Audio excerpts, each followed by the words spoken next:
So if you can see from the remnants of this stamp on my hand, I went to a local small comic book convention over the weekend. I got really good deals on some really cool books, and I want to show them to you, so stay tuned.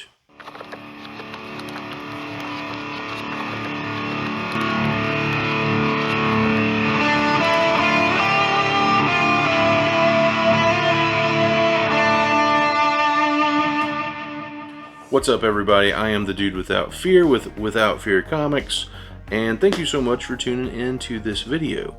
So as I said in the introduction, I went to a local mini comic convention over the weekend. It was just a one-day event. I really wanted to be a vendor at this convention, but with working full-time and trying to do this as a second business, and all the other stuff that I do, I didn't have time to prepare for it, which is okay. I think that I would have done pretty well at it, because there was maybe 20-25 vendors there, like I said, real small. But I think I would have done pretty well at it. But ever since starting the business and going on this path, I haven't really done a whole lot of just buying as a collector myself. Most of the stuff, it's like I find something when I'm looking for inventory somewhere else, or that I pull from inventory buys, but I haven't went specifically shopping just as a collector in a long time. So I decided that since I wasn't going to be able to be a vendor at this convention, that I was going to go as a customer, as a collector, and I had an easy mission. I wanted to, the only thing that I did as a seller is to get that convention buyer experience, see how these other people did it, and just kind of like take the things that I thought worked well and work them in for myself when I go to sell at cons in the future. And so that's really the extent of what I did as a seller. I went in with an idea of I'm just going to look for a handful of titles and focus on that. And because my collection, I've collected new stuff as it's came out for 20 years. So, and I bought back issues in that time too. So I've got most of the titles that I really love: Batman, Daredevil, Hulk, Silver Surfer, that stuff. I have most of it except for the very old stuff, and the very old stuff is just what I need to fill in my holes and have it all. So I went in with that mindset. I'm just going to look for Batman, I'm just going to look for Daredevil, Silver Surfer, and Hulk, and that's basically it. And that's basically what I did. I got a bunch of that stuff: Batman, Daredevil, Hulk, no Silver Surfer, and I only got a couple of books that strayed from that path. And I'll explain, when I show them off, I'll explain why I got them. So, enough jibber jabbering. Let's get into these books, shall we? Alright, so I am going to basically just be showing these comics off in really the order that I found them. When I first got into the floor, there was the first vendor I went to had a lot of really awesome books, but they were crazy expensive. They were so high, and I was just like, I'm not going to buy anything not from this guy right now. I'm going to go see what everybody else has got. The second guy had really high prices too, but they were like half the price that this guy was asking, the first guy was asking for. But I did find one comic to buy from that second vendor, and it was Daredevil number 61. It had a $20 price tag on it, but it was, for whatever reason, marked down to $10. And he was like, I have no idea why we marked this down to $10, but that's what it says, it's what it costs, so you can have it for $10. I was like, that's I don't know why you marked it down either, but that's why I'm buying it, because I didn't want to go to a convention and pay what I would have to pay online for the comics. At that point, what's the point of going to a convention to get books, you know? So this was the first book that I bought at the con, Daredevil number 61. Very happy with this book. Then I went to the third vendor that I stopped at, and he was selling a bunch of old stuff for $5 a pop. And I was like, holy crap, dude. And I found some Sergeant Rock stuff there first. And this is Sergeant Rock, Our Army at War, featuring Sergeant Rock, number 253. Very cool Joe Kubert cover. It's got, you know, a date or something written right here, but it's in pretty good shape otherwise. These old war comics are so hard to find in good shape. This is Sergeant Rock number 260. Really like this cover as well. I just really love Joe Kubert art and Joe Kubert covers. Joe Kubert is just quickly becoming one of my favorite artists of all time. Our Army at War number 274. Another cool Joe Kubert action cover. And, you know, these were, like I said, these were all $5 a pop. And to find them in this shape, I mean, I usually see these for $5 and they're just like falling apart. So I was like, man, I gotta not spend all of my money on Sergeant Rock stuff, but I could have there because he just had so much of it and it was in pretty decent shape. This is Our Army at War number 276. This is a really dope cover. Our Army at War number 282. Pieces of Time. Got Sergeant Rock going up against looks like some kind of medieval warrior. Pretty cool looking.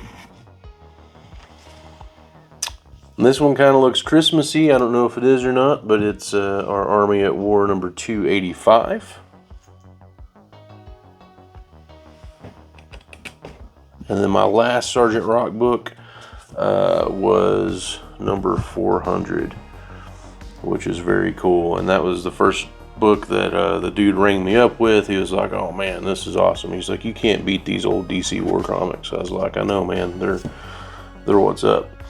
So I stopped looking at Sergeant Rock because my wife was with me and she was looking in a box, a couple boxes down from me, and she hit the Batman Motherlode. And I was like, oh, trade places with me. And then I just started picking out the best Batman books that I could find, the best shape, the ones in best shape.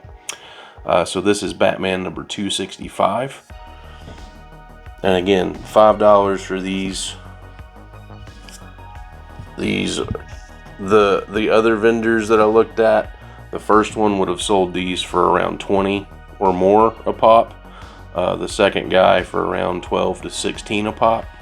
And I was just like, you know, I'm here for quality, but I also want as much quality stuff as I can get, because I don't do this often. This is Batman number 266, featuring Catwoman. Here's Batman number 278.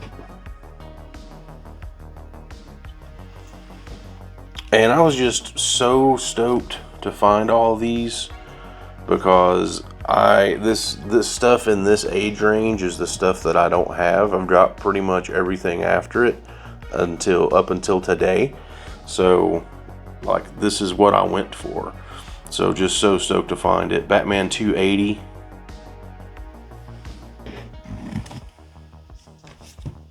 Batman 281.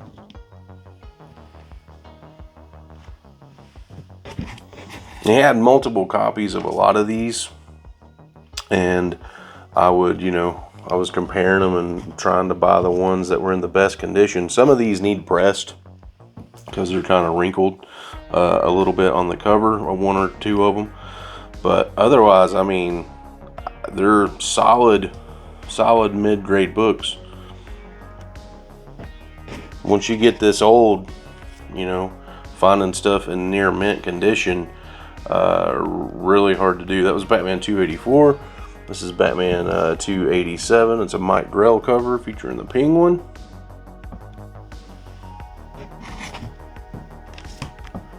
Batman 297. Mad Hatter issue. I love the Mad Hatter. Batman 302. And this guy that I was buying these comics from, he had so many comics. He probably had like at least 50 long boxes there. And so many old DC and Marvel books for $5. And then he had boxes of keys and first appearances. And I was just like, dude, I could easily blow all my money on this guy. Batman 302. Batman number 305. But I didn't want to spend, I wanted to see who else was there. So I really only went through 2 boxes, and my wife went through another one while I went through this Batman box. So 3 boxes with this guy, and I could have easily blown my budget off of this one vendor. I mean, this is the vendor that you want. This is he's there to sell books and to give you a good deal. Batman number 310, featuring the Gentleman Ghost. Joe Kubert cover. This is a cool cover. Batman number 316 with Robin fighting Crazy Quilt, one of those wild Batman villains from days past. There's Batman number 319, another Gentleman Ghost story. This is Batman number 325. Very cool cover featuring the bat symbol. And this is Batman number 327. Really awesome Joe Kubert cover. Like, this cover is just so cool. Like, this is what I like about Joe Kubert. Like, people look very different, and like his monsters, like this dude's like monster looking. Like, that's just such a cool cover. And I've seen this cover numerous times, and it's always been really beat up. And I just like didn't want to. I was like, I was always holding out for a better condition. The first time I saw this cover in person, it was probably like a very good, very low grade, and it was about $15-16, and I was like, nah, no thank you. And I found a much better condition one for $5. Can't beat that, bro. Batman number 330. You got Batman and Robin in an argument. I assume that's Talia al Ghul, but I don't know, I haven't read it yet. And then 5 issues later, 335, The Secret of Ra's al Ghul. Pretty cool cover. And then Batman number 340. Written by Roy Thomas and drawn by Gene Colan. Ugh, dude, that's what you want to see, man. I love Gene Colan artwork, especially on Batman and Daredevil. And Roy Thomas has written a ton of awesome comic books. Batman number 341.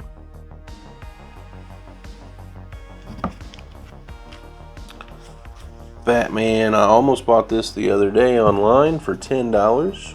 Glad I held out. Batman number 344.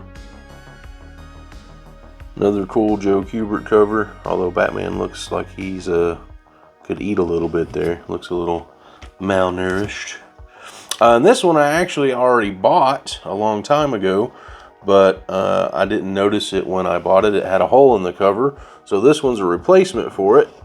Batman number 349.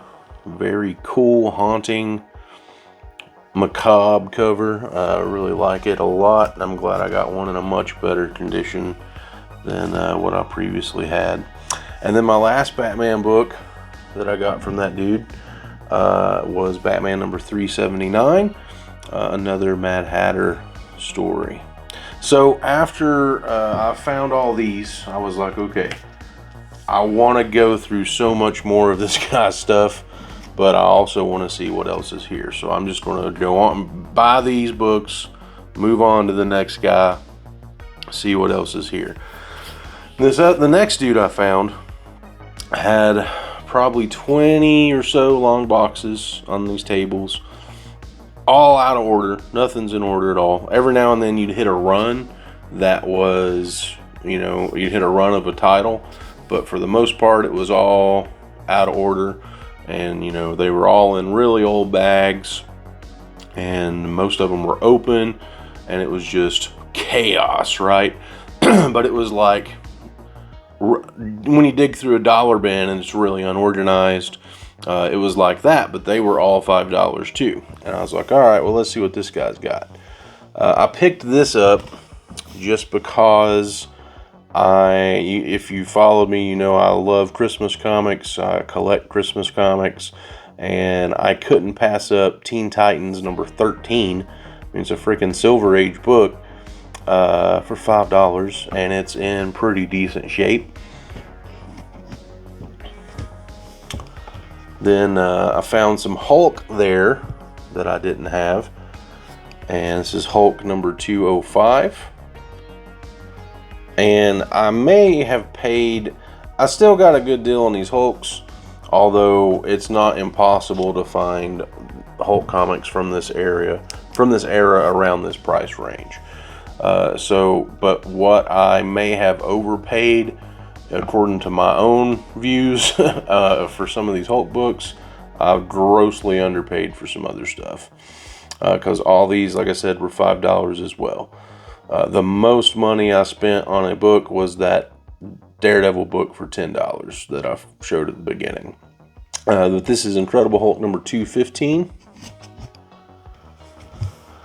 And then Incredible Hulk number 224. The leader there.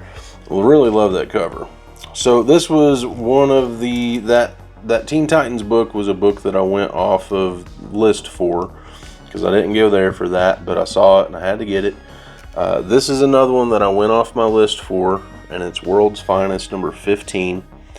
And I sort of want to start collecting World's Finest comics, just because there's just something about them. I kind of want to get into that.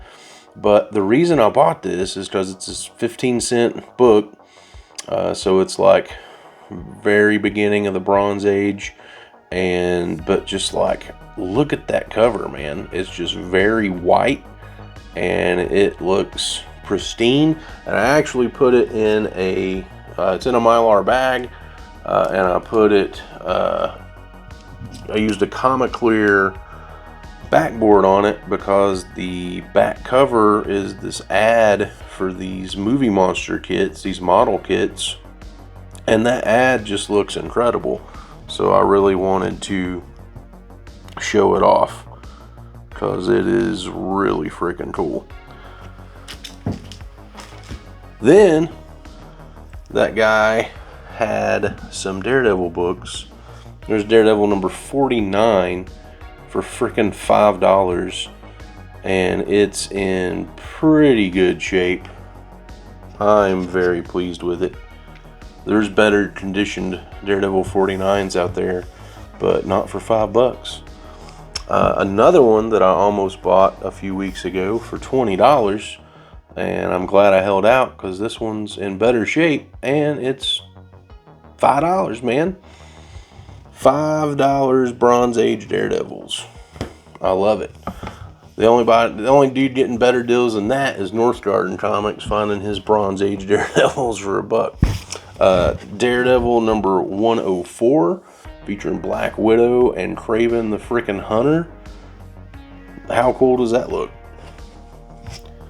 And then this one was also a replacement because the one I have in the PC already is in pretty crappy shape. Up here on the cover, it's been torn. And this one is in fantastic shape. Daredevil number 125. Very clean copy of this book. Very happy to upgrade. That's one of 2 upgrades I did. And then Daredevil number 133. This one could use a press, but after that press, it would be in very nice shape.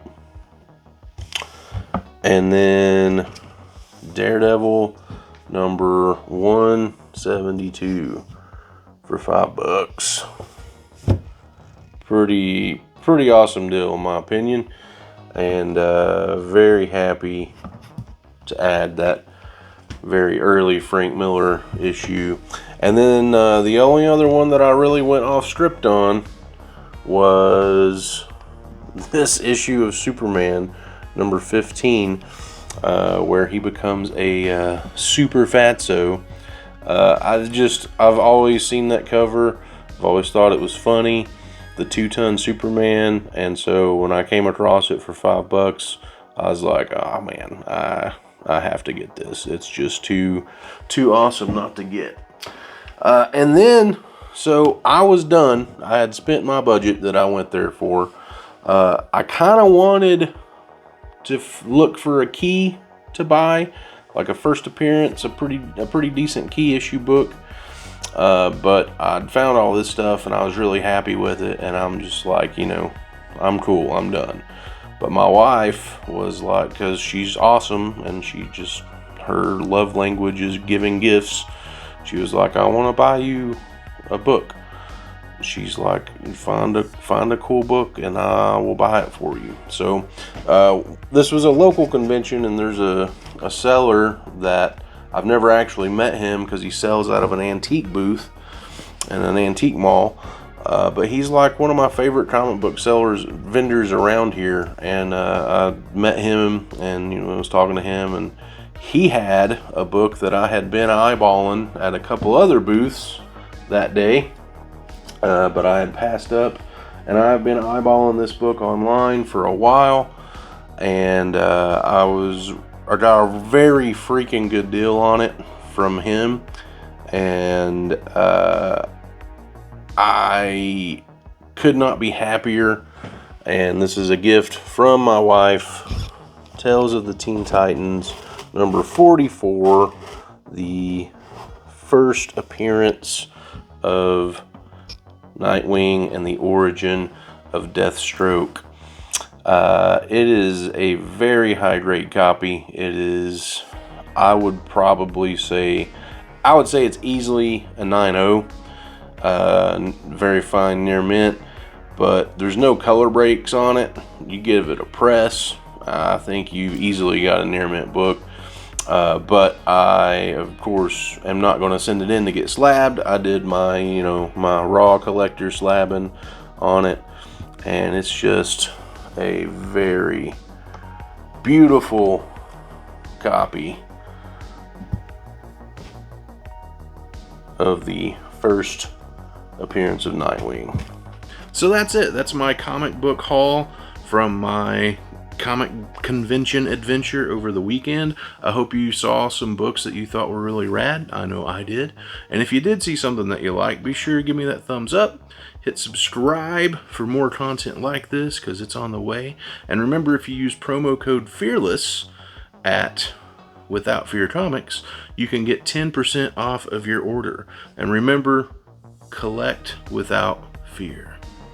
Be excellent to each other. Take it easy.